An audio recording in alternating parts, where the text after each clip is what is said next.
अस्सलामु अलैकुम वरहमतुल्लाहि वबरकातुहू। आज की इस वीडियो के ज़रिए से हम आपके सामने ज़कात के ताल्लुक़ से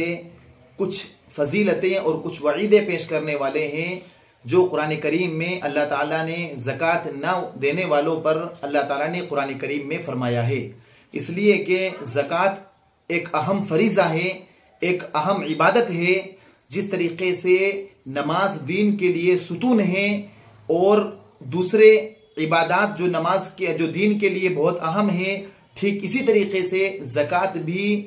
दीन के सुतूनों में से एक सुतून है। जहाँ जहाँ कुरान करीम में अकीमुस्सलाह कहा गया है, वहाँ साथ में व आतुज़ ज़का भी कहा गया है। जहाँ कुरान करीम में ये फरमाया है कि नमाज को कायम करो, अकीमुस्सलाह, नमाज को कायम करो, उसके साथ ही ये आयत भी दी गई है व आतुज़ ज़का, और ज़कात अदा करो।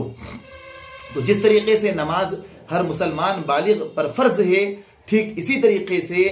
हर साहिब निसाब पर ज़कात वाजिब है।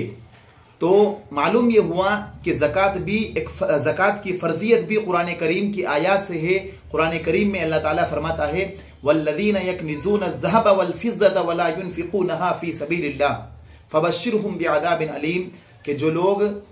अपने सोने चांदी को, अपने माल को जमा करके रखते हैं, वला युनफ़िक़ूनहा फ़ी सबीलिल्लाह, और अपने मालों को खर्च नहीं करते हैं, फ़बश्शिरहुम बिअज़ाबिन अलीम, आप उनके लिए जहन्नम की खुशखबरी सुना दीजिए, दर्दनाक आज़ाब की उनको खुशखबरी सुना दीजिए। तो अल्लाह अकबर, इतनी सख्त वईद है उन लोगों के लिए जो अपने मालों को जमा करके रखते हैं और अल्लाह के रास्ते में खर्च नहीं करते हैं, अल्लाह के लिए गरीबों मोहताजों में अपनी ज़कात अदा नहीं करते हैं। उनके लिए दर्दनाक आज़ाब की खुशखबरी है, जहन्नम के आज़ाब की खुशखबरी है। और आगे कुरान करीम ये फरमाता है, यौम युहमा अलैहा फी नारि जहन्नम फतुक्वा बिहा जिबाहुहुम व जुनूबुहुम व ज़ुहूरुहुम हादा मा कनज़्तुम लिअन्फुसिकुम। इस आयत में अल्लाह ताला ये फरमाता है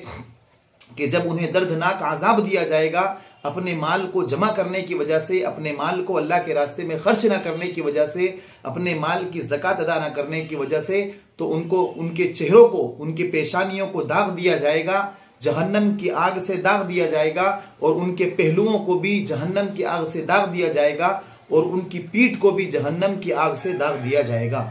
यहाँ पर मुफस्सिरीन रहमतुल्लाहि अलैहि ये फरमाते हैं कि इस अजाब की वजाहत ये फरमाते हैं कि जो चेहरे पर दागना जहन्नम की आग से और इस तरीके से पहलुओं पर, वो इसलिए कि जब किसी मालदार के पास कोई गरीब मोहताज ज़रूरतमंद ज़कात लेने के लिए जाता है या सदक़ात लेने के लिए जाता है, तो सबसे पहले वो अपना चेहरा बिगाड़ता है। इसलिए सबसे पहले जो अजाब होगा ज़कात ना देने वालों को, उनके पेशानियों को जहन्नम की आग की लपट उनको लपट से दाग दिया जाएगा उनको। उसके बाद वो अपने पहलुओं को फेर लेता है, इसलिए पहलुओं पर जहन्नम की आग से दाग दिया जाएगा। फिर उसके बाद अपनी पूरी पीठ फेर लेता है, इसलिए फिर उसके बाद उनकी पीठ को दाग दिया जाएगा। और कुरान करीम में यह भी फरमाया गया है कि अगर कोई शख्स ज़कात अदा नहीं करेगा तो अल्लाह ताला उसे दर्दनाक आज़ाब भी देगा। ये भी कुरान करीम में फरमाया गया है। और अहादीस शरीफा के अंदर ये फरमाया है कि जो शख्स अपने माल की ज़कात अदा नहीं करता है, अपने माल की ज़कात नहीं देता है, तो कल क़यामत के दिन ये माल एक सांप बन जाएगा, सांप की शक्ल में तैयार किया जाएगा, और उसे हर तरफ से वो सांप डसेगा और ये कहेगा कि ये, और वो उसको अल्लाह ताला जुबान देगा, वो ये कहेगा कि मैं तेरा माल हूँ, मैं तेरा माल हूँ, जिसको तू अल्लाह के लिए खर्च नहीं करता था, जमा करके रखता था। तो इस तरीके से वो सांप जो उसके जो माल था उसको सांप की शक्ल देकर ये उसके लिए कल क़यामत के दिन दर्दनाक अज़ाब साबित होगा। और एक हदीस शरीफ में ये भी आता है कि जब मुसलमान ज़कात देने से इनकार कर देते हैं, ज़कात अदा नहीं करते हैं, अल्लाह ताला के लिए ज़कात को नहीं निकालते हैं, अपने मालों की ज़कात नहीं निकालते हैं, तो अल्लाह ताला उस जगह पर कहत साली को मुसल्लत कर देता है, यानी बारिश को रोक लेता है, और वहाँ बारिशें नहीं होती है और अल्लाह ताला की नेमतों की फरावानी नहीं होती है। इसलिए हम इस चीज़ को समझें कि ज़कात एक अहम फरीज़ा है। ज़कात का सबूत कुरान करीम की आयत से है, ज़कात की फ़र्जियत कुरान करीम की आयत से है, ज़कात की फ़र्जियत अहादीस शरीफा से है, ज़कात क़यास से भी साबित है, और ज़कात इजमाअ उम्मत से भी साबित है। इन तमाम चीज़ों से ज़कात की अहमियत को हम समझें। और ख़ुद हुज़ूर पाक सल्लल्लाहु अलैहि वसल्लम जब इस दुनिया से कूच कर गए, जब वफ़ात पा चुके, तो हज़रत अबू बकर सिद्दीक़ रज़ी अल्लाह ताला अन्हु का ज़माना आया। हम इस वाक़ये से समझें कि कितनी अहमियत है ज़कात देने की, और ज़कात ना अदा करने पर हज़रत अबू बकर सिद्दीक़ रज़ी अल्लाह ताला अन्हु कितने बरहम होते हैं कि जब आप सल्लल्लाहु अलैहि वसल्लम दुनिया से कूच कर गए और हज़रत अबू बकर सिद्दीक़ रज़ी अल्लाह ताला अन्हु का ज़माना आया,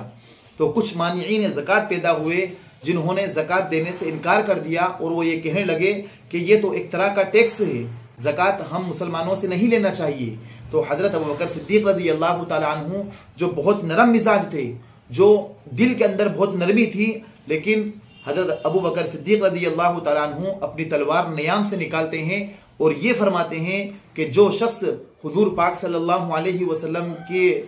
ज़माने के अंदर ज़कात में ऊँट के बच्चे के साथ रस्सी भी देता था, और अगर आज वो अबू बकर के ज़माने में ऊँट का बच्चा तो पेश करेगा, लेकिन अगर ज़कात में रस्सी देने से भी इनकार कर देगा, तो अबू बकर उससे जिहाद करेगा, अबू बकर उससे लड़ेगा और अबू बकर की तलवार उससे बदला लेगी।